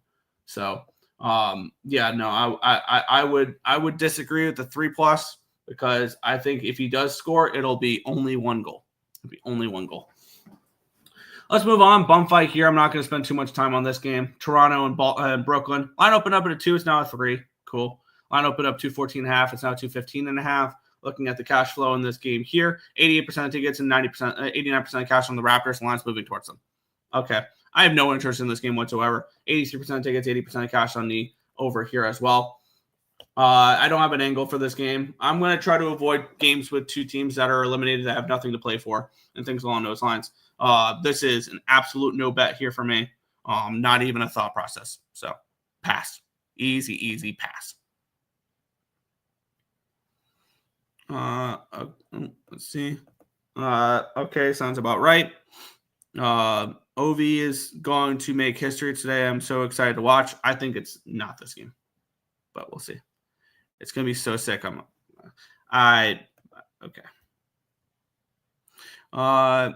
Yay. Just in time for the best part of where we have double-digit spreads and teams tanking. Woohoo. I seriously don't understand the interest in the NBA. I really, really don't. The LA Lakers and the Oklahoma City Thunder. The Thunder are 9-point favorites with a total of 230.5 in this game.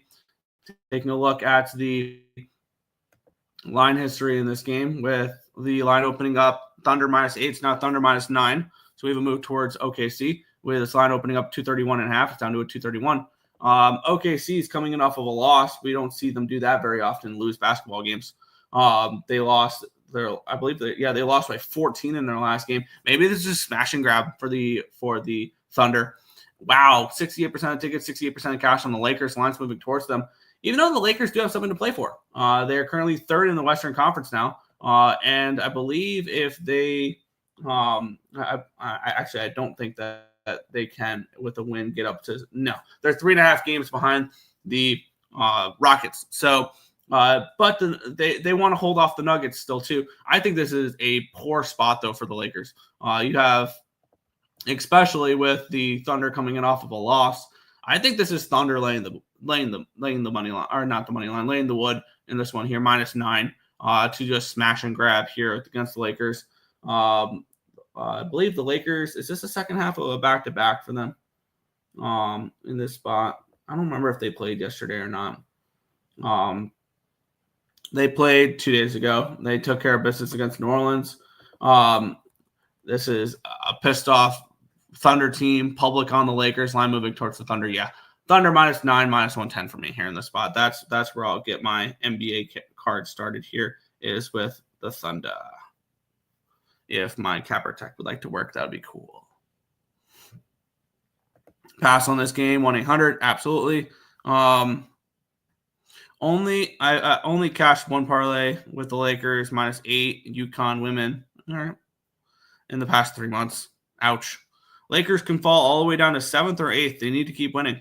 Yep, they absolutely have to. But I think this Thunder team is focused, motivated, and ready to go.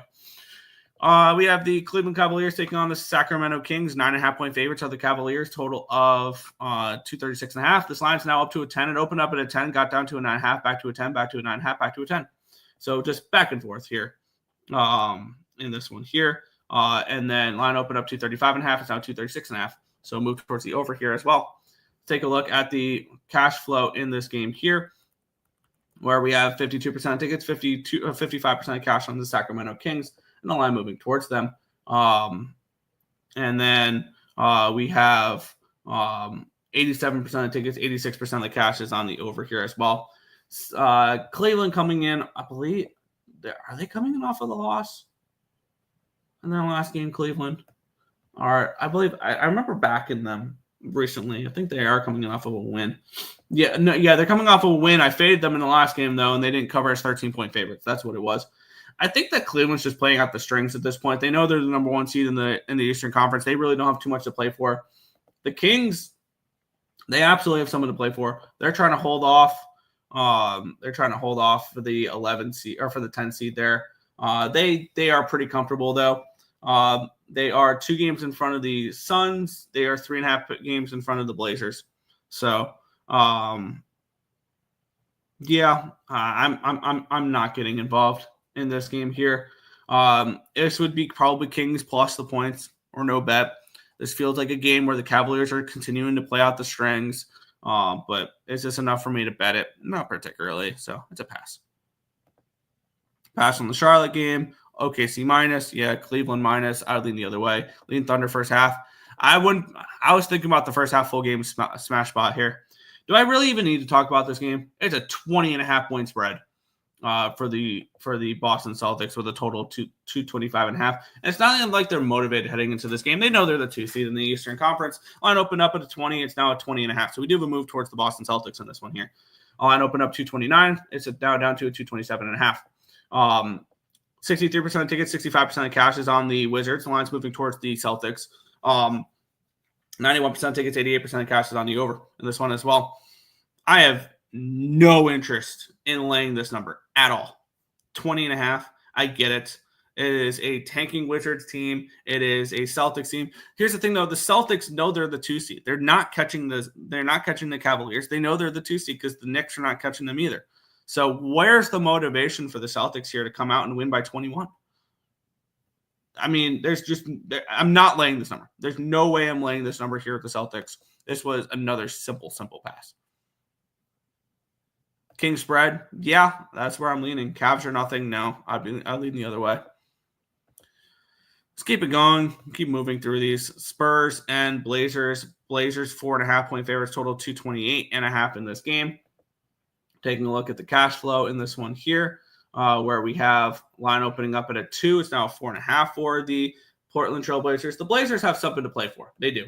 They are still they're 3.5 games out of a play-in spot, but you look at the games the Kings have to play. The Kings do not have an easy schedule coming up at all, and I think that this could. And do I think that they're going to go out there and they're gonna win out and they're going to make the play-ins? No. But is this a Portland Trail Blazers team that's playing out the strings? Also, no. This has been a team that's played well throughout the second half. 84% of tickets, 85% of cash on the Blazers. The line's moving towards them. 77% of tickets, 79% of cash on the over. I lean Blazers. I feel like we've missed our line with the Blazers, though, if you want to back them in this spot. They're 3.5 games out of the play-ins. They win today and the Kings lose, and all of a sudden it's a 2.5, and it gets a little bit more interesting. But for me, not getting involved in this game at all. And San Antonio's out as well, so not really a need for them to try.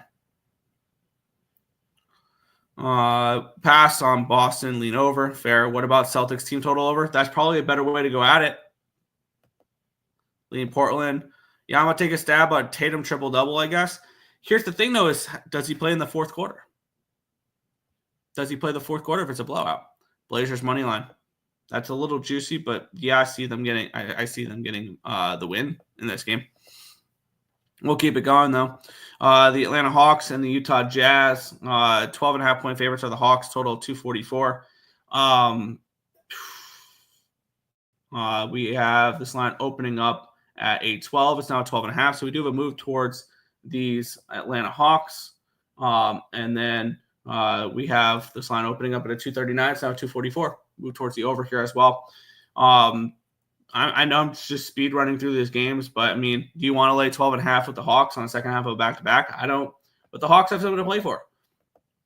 And the Jazz don't. The Jazz are dead last in the Western Conference, and in order for them to pass,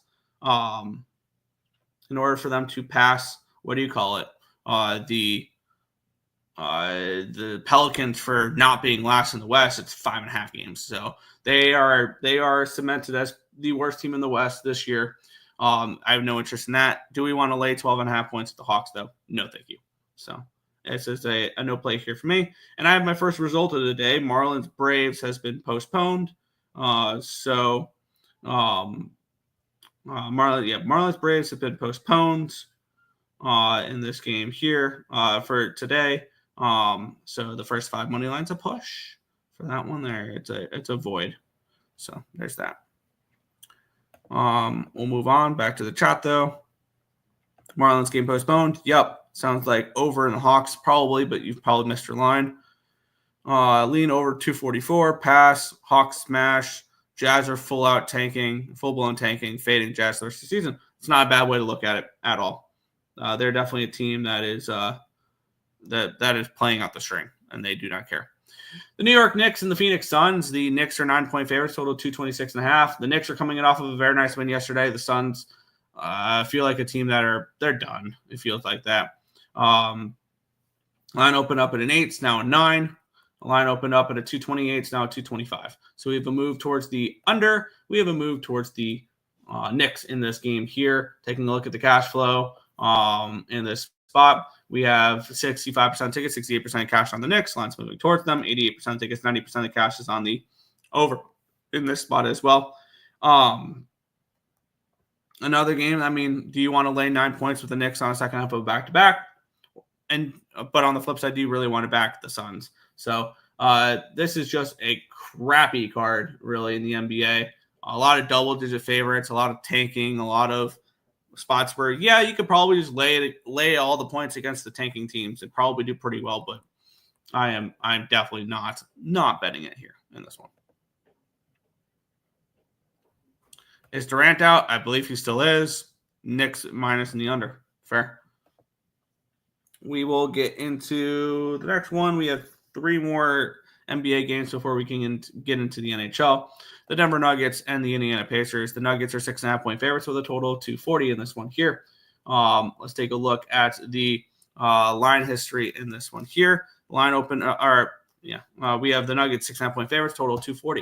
Let's take a look at the line history in this game. Where it opened up at a 6, it's now 6.5. So move towards the Nuggets in this game. Line opened up 238.5, it's now 240. So move towards the over here as well. 74% of tickets, 76% of cash on the over in this one here.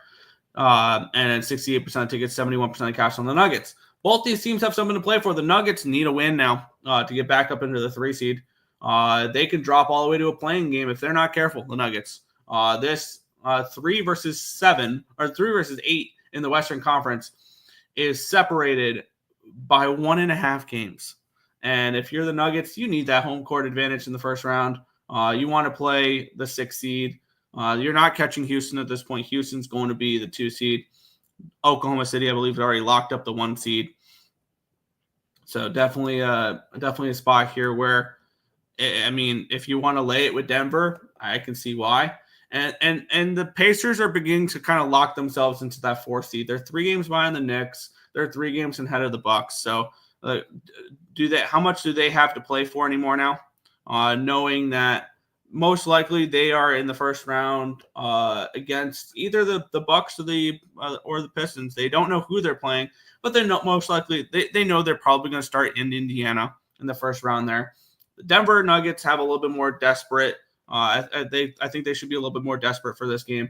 The question is, do we back up here in this spot? I don't want to lay this many points with the Denver Nuggets, but that would be the only spot I would look here is towards Denver in this game.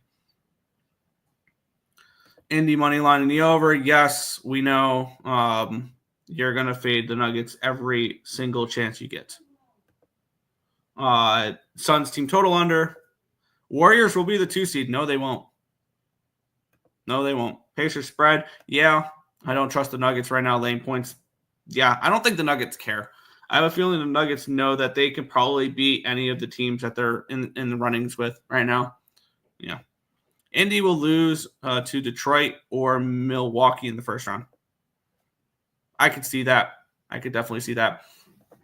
Let's move on, though. We have the Golden State Warriors 5.5-point favorites against the Houston Rockets. We have this total 225.5 in this game. Taking a look at the line history in this spot, line opened up 4.5. It's now 5.5. Golden State does have obviously stuff to play for. They are chasing for the 4 seed. They're chasing for the 3 seed. I don't think they get the 2 seed. I really, really don't. Line opened up 226. It's now down to a 225.5. So we have move towards the under here as well. 55% tickets, 55% of cash on the Warriors. Lines moved a point towards them. Tells me that they're probably the play and they probably take care of business in this game. They're taking on the Rockets, who are now 3.5 games up on the Lakers. The Rockets are coming in off of a very satisfying win in their last game against the Oklahoma City Thunder. They have 4 games remaining after this. They've got that 2 seed locked up. They do, because they're not going to lose the remaining of their 4 games. The only way anybody passes them, the only team that could pass them is the Denver Nuggets. Nope. The only team that could pass them is the Los Angeles Lakers, because the Nuggets are 4 games behind. So the Nuggets would need to win out and the Rockets would need to lose out. The only team that can pass them is the Lakers. But if the Lakers lose today, so this is obviously here's a pretty simple thing. If the Lakers lose, if you like the Thunder, you like the Warriors as well, because this line will go up when the Rockets maybe set some starters once they know the 2 seed is locked up. and it's theirs if the Thunder take care of business in this game. So yeah, I'm gonna move on the Warriors in this game at -5.5 because I think this line will close at 10. I think this line will close double digits potentially, especially if my first bet wins with the Thunder taking care of business. I think this is a spot where the Warriors will get the benefit of playing a Rockets team that has nothing to play for and they have nothing to play for, and they'll be resting players. And if you like the Rockets but think the Thunder win, I would wait. I would absolutely wait because you'll get a double-digit spread when the Rockets sit everybody. So that's my cap in this game. I think the Rockets sit players, and we get this line massively increasing. But yeah, for me, I am going to be on the Warriors laying 5.5 in this one. Warriors trifecta, yes, and I would bet that sooner rather than later because I do think because that Lakers game starts at 3:40 and this game starts at 8:30, you will see a ton of scratches if the Thunder take care of the Lakers today. Better watch out. Them Warriors are a dark horse in the West. I could see it. Warriors smash, yes. Pacers money line. All right. Last game on the NBA card before we get into the NHL. Milwaukee Bucks and New Orleans Pelicans. 8.5-point favorites of the Bucks, total of 221.5. We obviously know Milwaukee. The question is, would they rather play the Pacers or the Knicks right now? I think the answer is the Pacers. Line opened up at an 11.5, but it's gone all the way down to an 8. So we have a big move towards New Orleans here in this one. Line opened up 225.5 down to a 222. Line move towards the under as well. We have 87% of tickets and 72% cash on the Bucks. The line's plummeting away from them. And then we have 91% of tickets, 90% of cash is on the over in this one as well. And it's another spot where do the Bucks care about who they play in the first round? Is there really that much of a difference right now between the Pacers and the Knicks, especially with no Jalen Brunson? Would you rather play the Knicks in the first round if no Jalen Brunson? I would, probably. And so do the Bucks care enough to cover the 8.5 against the Pelicans? I'm going to say no. I don't think they do. But am I going to back the Pelicans in this spot? Maybe I back the Pelicans in this spot. But I'm not going to force action on the Pelicans here. I'm fine with just my correlated bets today with the Thunder taking care of business early, and then the Rockets resting players and the Warriors taking care of business late. That'll be my only two plays on today's card. Give me the Pelicans money line outright. Wow. Yes, watch out. The Warriors start. Yeah, no duh. They have the experience. I mean, I wouldn't really call them a dark horse, but yeah. No, they don't care. Milwaukee will beat Indy or New York Knicks. Yeah, they just clinched last night. Who clinched last night? The Bucks. The Bucks clinched the playoff spot. Yeah, Bucks trifecta. I mean, yeah, the Bucks are what? Yeah, they clinched the playoff spot last night.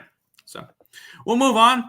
We have 7 games remaining on the card where we have NHL action. Let's get into the NHL. We have the Minnesota Wild taking on the Dallas Stars. Dallas Stars with a stunning loss in their last game as they lost 5-3 to the Pittsburgh Penguins. Just when I thought they could be competing for a President's Trophy, that's out of the question now. That is out of the question now if you're the Dallas Stars. And you are basically locked in to the 2 seed in the Central Division. And you will be getting Colorado in the first round. Congratulations. On the flip side, the Minnesota Wild, this team should be desperate. Absolutely should be desperate. But can we trust them right now? They should have been desperate last game against an Islanders team that had been tanking lately out of the playoffs. And they lose 3-1 to the Islanders. Can we trust the Minnesota Wild right now? I'm going to say no. And they are currently, let me get up the playoff picture here on my phone. They are currently 4 points up on the Calgary Flames with one game, with the Flames having a game in hand. So this is beginning to be desperate times for the Wild, but they've lost 4 in a row.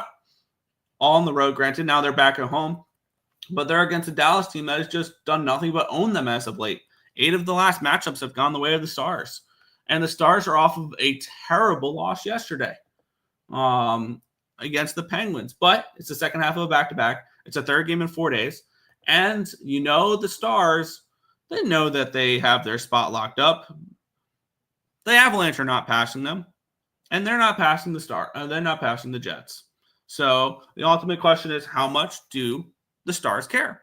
And how much do the Wild care in this one here? I wish I can trust the Wild right now. I really do.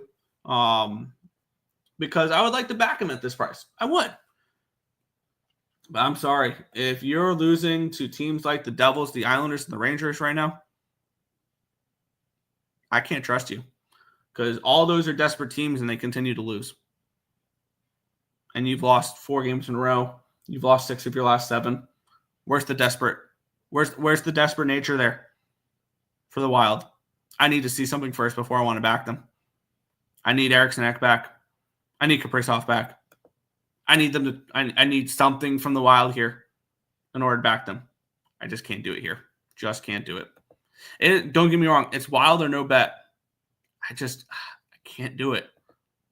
Bucks, Pels are gross. I got to bet them. Don't hate it. Red Wings and Tigers today. Stars are pass. Yeah. We'll move on. The Ottawa Senators taking on the Columbus Blue Jackets. The Sens minus 175 favorites, total of 6 in this game. Question with the Blue Jackets is, did they yesterday, losing their second consecutive game in a row, did they just see their playoff hopes go down the drain? And the Ottawa Senators, they're getting pretty close to locking up a playoff spot. They have Ottawa has a 9-point lead over the New York Rangers, with Rangers having no games in hand, and they have 6 games remaining, both. So the best that the Rangers can do is 91 points. So they still need a win or 2 in order to clinch their playoff spot, the Ottawa Senators. And was that the deflating loss? A 5-0 loss. Now it's the second half of a back-to-back, a third game in 4 nights for the Columbus Blue Jackets. And Ottawa's coming in off of a nice win in their last game, though. They shut out the Panthers yesterday 3-0. Is this a game where the Sens continue to work their way towards the playoffs and the Jackets fall completely out of it? Is the question. So we have 2 teams that I would have liked to back in these last 2 games, in the Blue Jackets and the Wild, who are supposed to be desperate. That I don't know if we can trust them right now. Especially off of that type of loss yesterday, the Blue Jackets. Do the Blue Jackets bounce back? That's the ultimate question behind this game. How much do you trust this Blue Jackets team to keep pushing? And I think they've ran out of gas. And I think this Sens team probably gets the win in this one. But is this a spot where I need to bet them? The answer is no. So I'll probably have a play on the next game, I think. But I won't be on this game here. Which we'll move on to the next game here. We have the Detroit Red Wings taking on the Florida Panthers. Talk about a team that looks desperate or who is desperate and looked desperate in the last game. They took care of business against the Carolina Hurricanes not to snap a losing streak. They've received points in 3 straight games. The Detroit Red Wings. I think the Red Wings and the Blue Jackets are going 2 separate directions right now. I think the Red Wings are actually continuing to fight, and I think that was a deflating loss for the Blue Jackets, and they're on the road still, which I don't trust them.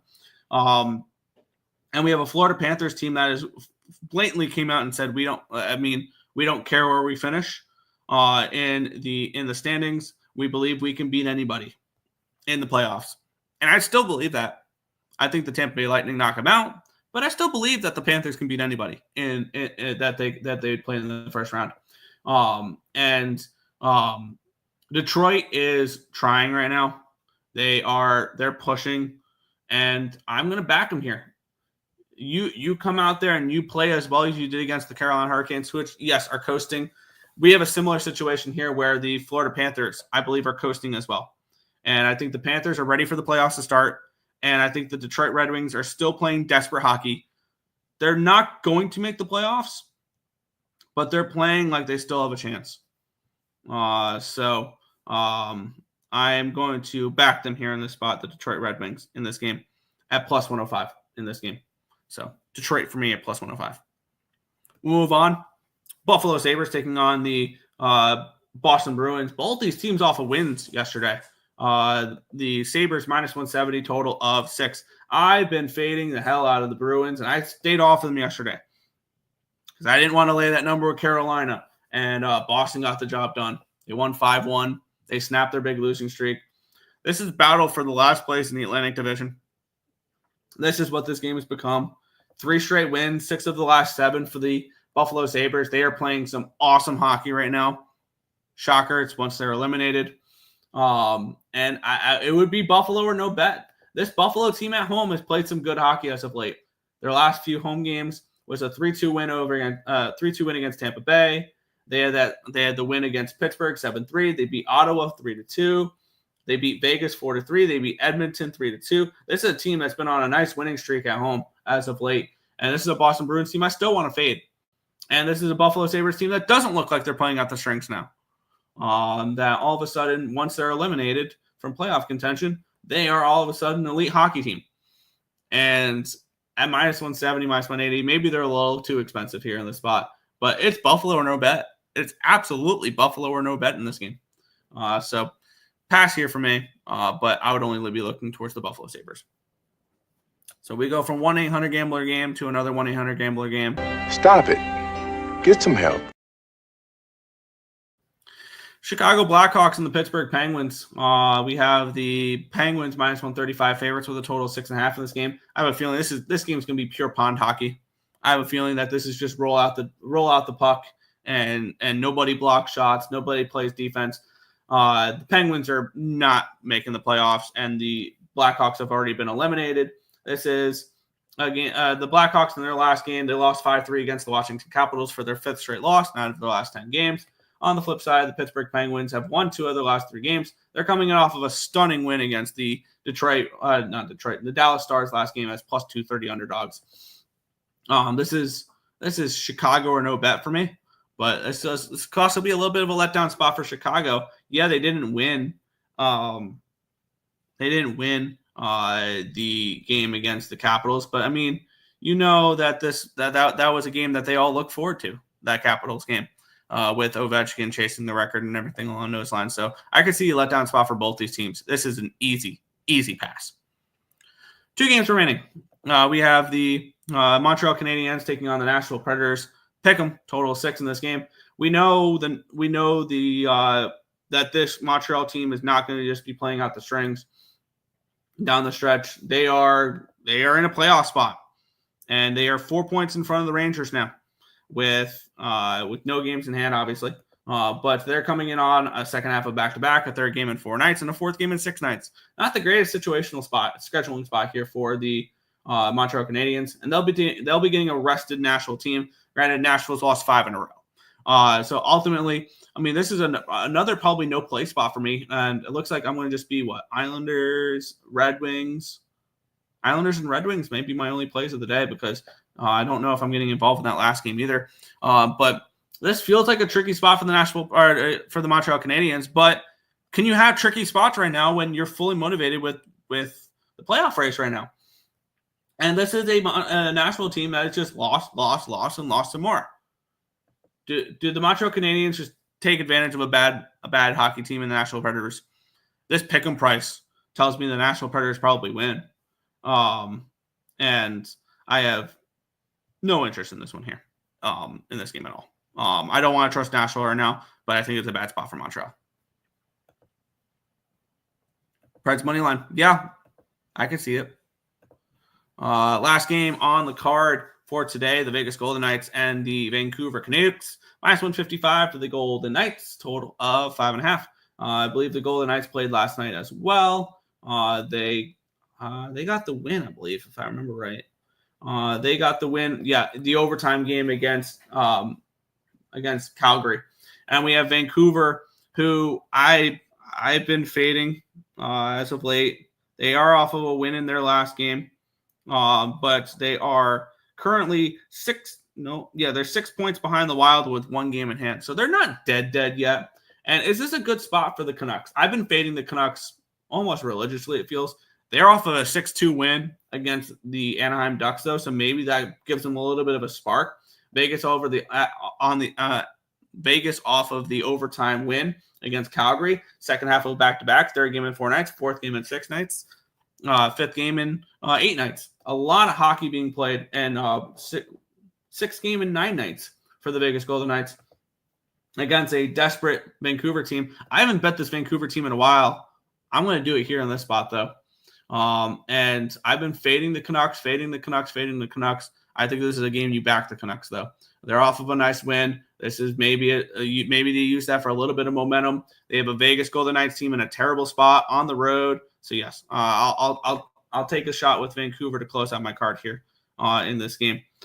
So it'll be Islanders, it'll be Red Wings, and it'll be Canucks for me in the NHL today.